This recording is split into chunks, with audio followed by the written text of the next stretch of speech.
In this episode of Velocity Labs, we're getting out of the laboratory and we're heading to the junkyard.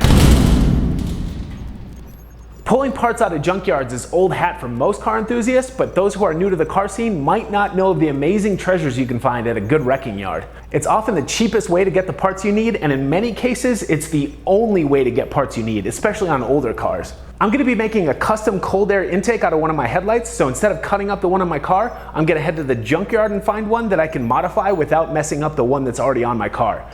Which is likely. The first part about going to the junkyard starts before you even leave your garage, and that part is tools. You're gonna need to bring your own.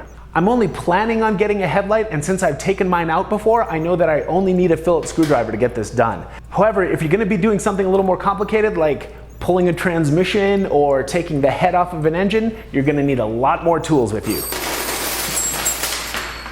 Now, even though I only plan on getting a headlight, you never know what you're gonna find. So I always recommend bringing a bare minimum of a Phillips screwdriver, a flathead screwdriver, a crescent wrench, a pair of pliers, and something to cut with. I'm gonna be bringing a whole bunch of tools though, because you never know what you're gonna find. Let's head out.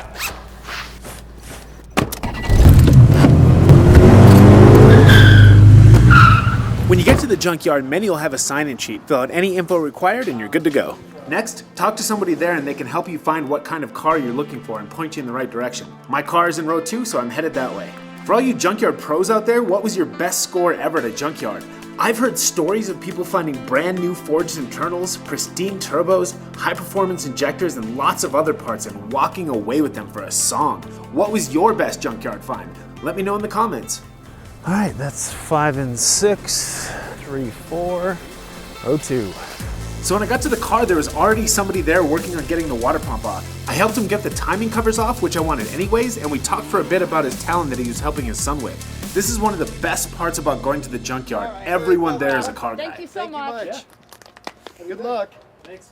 All right, I'm nice and dirty already. There's a guy here before me, and he needed the water pump off of here, so I helped him get that off, and which is good because now we got the upper and lower timing covers off, which I'm going to take, and I'm going to be taking the valve cover as well. And of course, we got the headlight that I'm going to need that we're going to be modifying, and probably going to take the grill and a couple interior pieces as well. So check this thing out. It's the 4G63 non-turbo motor, which is the exact same as the turbo version, except obviously no turbo, and the cams are a little different. A couple other small changes, but other than that, the whole motor is pretty much the same. So let's go ahead and pop the valve cover off. And I'm lazy, so we're going to do this the easy way.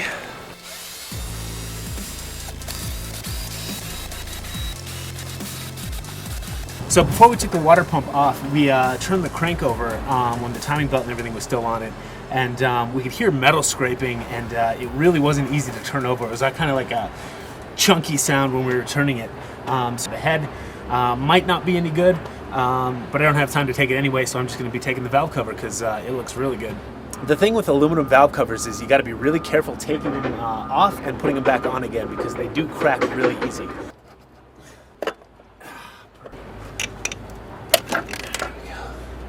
All right, there we go. That good looking valve cover.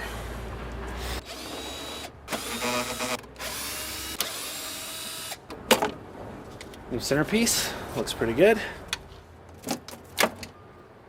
New headlight, excellent. Let's go ahead and grab that shift knob. New shift knob. Actually, the boot looks pretty clean too. I'm gonna take that. Centerpiece.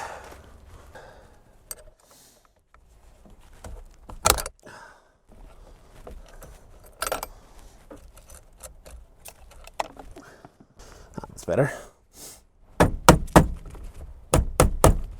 There we go. All right, that should about do it. We got our steering wheel, we got our headlight, we got a bunch of other stuff, so we're gonna take these back up to the checkout counter, pay for them, and we'll get out of here. Once you've got all your parts, just bring them back up to the counter and they'll tally up your total. I got all of this for a grand total of $64.09.